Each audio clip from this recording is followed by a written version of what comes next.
네, 안녕하십니까. 반갑습니다. 1240년경 출간된 것으로 알려진 원조 비사에는 징기스칸의 선조가 누구인지 보여주는 족보가 실려 있습니다. 이 책에 따르면 징기스칸에서 10대 위로는 모든 몽골의 어머니라고 불리는 알랑고아가 나옵니다. 이 알랑고아에서 다시 10대 위로 올라가면 몽골인들이 자신들의 선조로 여기는 부로테치노가 나옵니다. 이는 지금도 몽골인들이 신성시하는 바로 푸른 늑대입니다. 그런데 징기스칸과 그 조상의 역사를 기록한 몽골 비사에는 왜 비밀스러운이라는 뜻을 가진 비자가 들어 있을까 하는 것입니다. 바로 그 이유를 보여줄 작은 단서를 하나 제시합니다. 우선 징기스칸이 자란 나라를 당나라 대에는 돌궐로, 그리고 송요 금대에는 조복이라 불렀습니다. 그런데 징기스칸은 자신이 건설한 나라에 처음으로 몽골이라는 이름을 붙였던 것입니다. 하여 그의 이름은 태무진이었습니다. 그의 백성들은 그에게 징기스칸이라는 왕후를 바칩니다. 이들 나라 이름인 징기스칸의 이름, 그에게 부여된 칭호는 모두 몽골 말을 한자로 적은 것입니다. 이런 전제 아래 다시 이들 이름을 살펴봅니다. 그리고 이들과 연관된 우리 역사상의 이름들을 생각해 보겠습니다. 즉 몽골이라는 나라 이름은 말갈에서 나온 것입니다. 그리고 그의 이름 태무진은 고구려 3대 왕인 대무신 왕과 연결이 됩니다. 그리고 징기스칸이라는 왕후는 발해, 즉 진국왕이라는 뜻으로 이는 몽골어입니다. 하여시 믿어지지 않을 것입니다. 또한 징기스칸의 뿌리가 우리 한 조선 민족이라면 과연 믿을 사람이 얼마나 될까 하는 것입니다. 그러나 결론부터 말하자면 놀랍게도 징기스칸은 발해를 세운 고왕 대조영의 아우인 대야발 시조로부터 19대 손입니다. 이는 이 같은 역사적 사실을 밝혀주는 역사 사서들이 있습니다.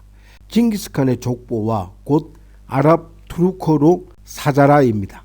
이 족보는 징기스칸의 손자인 훌라구가 세운 일칸국의 가장칸이 1310년경 재상이었던 페르시아인 라시드 우딘에게 자신의 족보인 황금시족의 페르시아어로 다시 쓰게 한 이 역사 모음과 티무르 제국의 제4대 칸 울룩백이 역시 페르시아어로 쓴 사국사가 있습니다. 이 계보는 그 후 17세기 우즈베키스탄 히박한국 황제였던 아불 가지간이 쓴 투르크 계보에도 나옵니다. 그리고 몽골 우왕가의 족보를 실은 역사 모음과 사국사에 대해 알아보겠습니다. 그런데 이들 사서의 계보에 등장하는 인물들이 모두 발해 왕가의 인물들이라는 것입니다. 이는 구당서, 신당서, 삼국사기, 고려사, 요사, 금사, 그리고 대시, 대동보 등 여러 동방의 사서와 대조 연구한 결과입니다. 그 한 예로 이들 사서에 등장하는 징기스칸과 몽골의 선조 키앙과 네주쿠에 대한 정체를 알아보겠습니다. 발해의 대조영 가계도를 보시면 몽골의 이란 시대에 몽골과 타타르 종족 간의 대전쟁인 사국사라고 부르는 큰 전쟁이 벌어집니다. 이 역사 모음에서도 같은 이야기를 전합니다. 이는 키르키즈와 타타르 동맹군과 몽골 사이에 벌어진 이 싸움에서 몽골은 대패합니다. 이란, 즉 이란칸도 전사하고 오직 두 사람, 즉 키앙과 니주쿠만 살아남습니다. 그리고 두 사람은 아내와 몇 명의 시종을 데리고 적을 피해 아르간나쿤이라는 골짜기로 숨어들었습니다. 그리고 세월이 지나 이들 후손이 불어나 그들이 몽골족과 징기스칸의 선조가 된 것입니다. 우선 역사 모음 기록을 보겠습니다. 역사 모음에는 모든 투르크 종족과 타타르 종족 기원 이야기라는 아르가나 쿤 이야기와 함께 투르크와 모골, 즉 모골은 몽골의 투르크 페르시아식 표현인 것입니다. 즉 존족의 대전쟁을 기록해 둔 것입니다. 그리고 옛날 몽골이라 부르던 종족은 거의 2000여 년 전 이는 역사 모음을 편찬하는 과정에서 발생한 오기로 보이는데, 이 역사 모음의 다른 부분을 보면 이 사건을 라시드 우딘 시대로부터 600년쯤 전의 사건임을 알 수 있습니다. 이는 다른 투르크 종족들과 대립해 전쟁으로 비화했다는 것입니다. 이는 믿을만한 사람들의 말에 따르면 다른 종족들이 몽골 종족의 승리를 거두었는데 얼마나 많이 참살했는지 단 남자 2명과 여자 2명을 제외한 아무도 살아남지 못했다고 합니다. 하여 이 두 가족은 적에 대한 두려움으로 험준한 곳으로 도망을 쳤는데, 그 주변은 모두 산과 숲이었고 통과하기가 지극히 어려운 좁고 험한 길 하나를 제외하고는 그 어느 방향에서도 길이 없었다고 합니다. 하여 그 산지 중간에는 목초가 풍부한 아름다운 초원이 있었던 것입니다. 하여 그곳의 이름이 바로 아르가나 쿤이었다고 합니다. 하여 이 두 사람의 이름은 네쿠즈와 키안이었고, 이들과 그 후손들은 오랫동안 그곳에 머물렀던 것입니다. 하여 혼인을 통해 숫자가 많아집니다. 그리고 몽골어에서 키안은 산 위에서 아래로 흘러내리는 가파르고 빠르며 거센 경류라고 합니다. 하여 키안이 대담하고 매우 용맹한 사람이었기에 이러한 이름을 붙여준 것으로 본다는 것입니다. 그리고 키아트는 키안의 복수형이라고 합니다. 하여 계보상 그와 비교적 가까운 후손들을 옛날에 키아트라고 불렀습니다. 그리고 그 산과 숲 사이에 사는 무리가 많아져 공간이 좁아지자 그들은 모두 함께 모여 많은 양의 장작과 석탄을 그 협곡 아래에 쌓고 계획에 따라 70개 거대한 풀물을 일시에 불어대니 그 협곡이 녹아내려 길이 하나 나타나게 되었다는 것입니다. 하여 그들은 모두 이동해 그 협곡에서 넓은 초원으로 나왔다는 것입니다. 이를 김호동 서울대 동양사업과 교수를 비롯하여 오늘날 동서양 학자들은 이 이야기를 보통 에레게네 쿤 이야기라고 하는 것입니다. 하여 이 사국사는 이 전쟁의 정황을 좀 더 자세하게 기록했습니다. 그리고 오래전 이랑칸, 즉 일칸이라는 모골 종족의 통치자가 있었던 것입니다. 그리고 그의 둘째 아들인 투르이븐 파리두는 타타르칸인 세빈치간과 동맹해 모골 종족을 공격합니다. 이에 일칸과 몽골인들은 이들에 대항해 용감하게 싸웠지만 참패합니다. 이란 칸의 아들 키앙과 양자 네쿠즈, 그리고 이들의 두 아내와 이 두 사람의 간호자 외에 그 누구도 살아남지 못했습니다. 하여 키앙과 네쿠즈 두 사람은 적을 피해 아르가나 쿤이라는 지방으로 도망해 살게 됩니다. 또한 다른 부분은 역사 모음과 비슷합니다. 또한 사국사에 따르면 그 후 키안의 가게에서 나온 후손을 키아트씨이고, 그리고 네쿠즈 후손을 다를라킨씨라고 불렀습니다. 이들이 바로 역사 모음에서 말하는 모골 종족의 두 선조가 됩니다. 여기에서 눈여겨볼 점은 역사 모음은 이란을 언급하지 않고 키앙과 네쿠즈 둘 중 누가 징기스칸의 선조인지 밝히지 않은 데 비해 이 사국사는 키안의 후손 키아트씨가 징기스칸의 선조라고 밝혔다는 것입니다.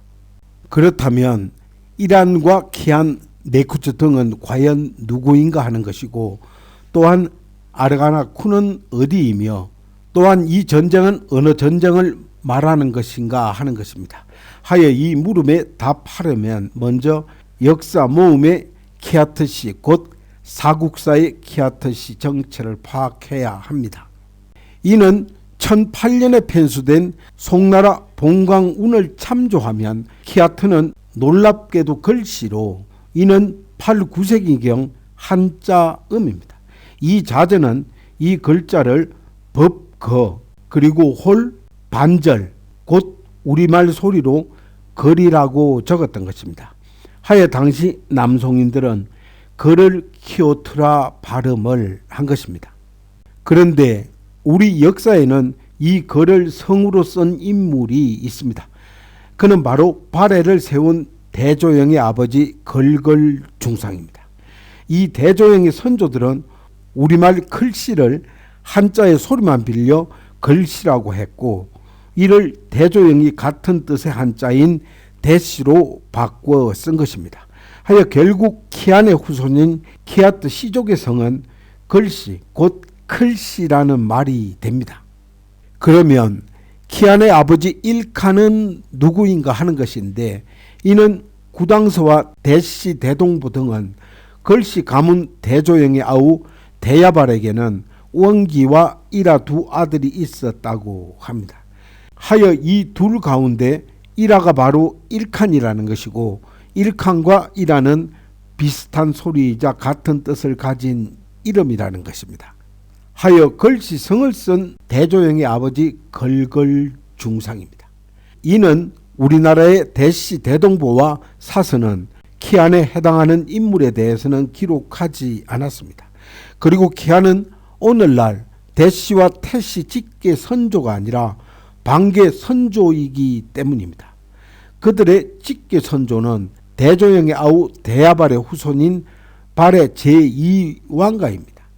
따라서 대야발의 후손들은 발의 10대 선왕 대인수부터 15대 마지막 왕인 대인성까지 왕위를 이었던 것입니다. 그렇다면 우리 사서 기록에 없는 이 키안은 과연 누구인가 하는 것입니다. 이를 역사 모음은 키안은 산 위에서 땅 아래로 흘러내리는 가파르고 빠르며 거센 경류의 몽골말이라고 합니다. 그런데 막상 몽골어에는 같은 뜻을 가진 낱말이나 같은 소리를 가진 낱말이 없다는 것입니다. 왜냐하면 라시드가 말한 몽골어는 제3의 언어, 즉 말갈어였기 때문이라는 것입니다. 그리고 한자에 세차게 흐르는 산골, 물, 간자가 있습니다. 이 간자의 뜻은 정확히 역사 모음의 키안이라는 말의 설명과 일치합니다. 하여 이 간자의 고구려 말가루 발음이 바로 키안이라고 하는 것입니다. 이를 라스다가 말한 몽골어는 사실 말가르 곧 고구려였던 것입니다. 결국 키아트 곧 글씨성을 쓰는 키안이라는 인물의 인물은 걸간 혹은 대간이 됩니다. 그리고 다음은 키안과 함께 아르가나 쿤으로 피신을 했다는 일한 즉 일칸의 양자였던 네쿠즈에 대해 알아보겠습니다. 그는 놀랍게도 발해 2대 무왕 대무의 맏아들로 당시 당나라의 사신으로 갔다가 죽은 도리행의 아들 임금이라는 것입니다. 즉 대무의 적손인 셈입니다. 하여 도리행의 일은 구당서 등에 적혀 있으나 그의 아들 이야기는 동방사서나 족보에도 등장하지 않는다는 것입니다. 그런데 역사 모음과 사국사 등은 이 네쿠즈에 대해서 기록해 두었습니다. 이 역사 모음과 사국사는 네쿠즈의 가게에서 생긴 시족을 다를락 킨시라 했는데 그것은 바로 도리행과 같은 소리입니다. 이는 송나라 때 쓴 송봉 강운을 보면 도리행이 8, 9세기 한자음은 도리캉이라고 되어 있습니다. 하여 한자 행은 항렬의 경우처럼 항으로 읽는데 이는 항의 8, 9세기 발음은 캉이라 했습니다. 결국 네쿠즈의 후손 시족을 다를라킨이라고 한 것입니다. 이 기록은 네쿠즈가 자신에서 비롯된 가계를 아버지인 도리행의 후예라고 불렀다는 뜻입니다. 하여 도리행이 대무의 맏아들로 당나라에서 독살당하지 않았다면 차기 발해왕이 되었을 인물인 만큼 이 도리행을 가계의 시조로 받드는 것은 있을 수 있는 일이었던 것입니다. 하여 나아가 왕이 되지 못한 왕가의 적손이 사서에 등장하지 않는 것도 이해할 수 있는 일입니다. 그렇다면 이 도리행의 아들로 생소한 이름을 가진 네쿠저는 또 누구인가 하는 것인데, 이 네쿠저는 우리말로 임금이라는 뜻입니다. 이는 16세기에 쓰여진 히바니의 서는 이 징기스칸의 장자 주치의 후손들을 일컫는 사이바니 왕가가 타타르어로 자기 선조 계보를 기술한 것입니다. 그리고 이 책에서 네쿠저를 데를리 키난의 아들이라고 기록했습니다. 이 데를리 키난은 역사 모음과 사국사에 등장하는 다를라 킨한이고, 이를 발해식으로는 도리행 가안이라는 것입니다. 또한 몽골 비사 등에 따르면 이 네쿠저와 같은 이름을 쓰는 후손도 있어 네군, 날군 또는 링쿠라고도 합니다. 하여 이들 이름은 과연 무슨 뜻인가 하는 것인데, 역사 모음은 네쿤 또는 링구와 같은 말을 두고 링쿰이란 키타어로 대아미르를 뜻한다고 합니다. 그러나 이를 몽골 팽민들은 링쿰이라는 말의 뜻을 이해할 수 없다라고 기록되어 있습니다. 여기서 이 말에서 한 가지 사실을 알 수 있습니다. 당시 몽골 팽민들과 달리 황가의 성원이나 귀족들만 이 링쿰이라는 말의 뜻을 이해했다는 뜻입니다. 하여 아미르는 사령관, 총독, 왕이라는 뜻으로 이를 이슬람 세계에서는 왕족이나 귀족을 지칭하는 말이라 합니다. 그리고 아랍의 미리트 연방의 에미리트는 에미르, 즉 아미르가 다스리는 땅이라는 의미라고 합니다. 정리를 하자면 이 사국사에 등장하는 일칸의 양자 네쿠저는 우리말로 임금이라는 사람이고, 그리고 발해 무왕 대무의 맏아들 도리행, 즉 데를리 키난의 아들인 것입니다. 그렇다면 위와 같은 대시 왕과 계보들을 그릴 수 있는 것입니다. 그리고 이 사국사가 일칸의 아버지라고 하는 댕기즈 칸은 또 누구인가 하는 것인데, 이를 결론부터 말하면 댕기즈 칸은 대조영의 칭호였던 진국 왕과 그 아버지 걸걸 중상이 쓴 진국공이라는 칭호라 합니다. 그렇다면 이 댕기즈 칸은 진국왕 혹은 진국공이라는 칭호를 사용했던 대조영이나 그의 아버지 걸걸 중상이어만 합니다. 그런데 이 사국사는 이란, 곧 우리나라 대시 족보 일화에 해당하는 인물의 아버지가 댕기즈 칸이라고 했다는 것입니다. 그러면 이때 댕기즈 칸은 대조영이 아니라 그의 아우 바란 군왕인 대야바를 말하는 것입니다. 이는 신당서, 구당서, 대시, 대동부 등의 대조영 가문의 계보상에서 보면 이란, 곧 일하의 아버지는 분명 대야발이기 때문입니다.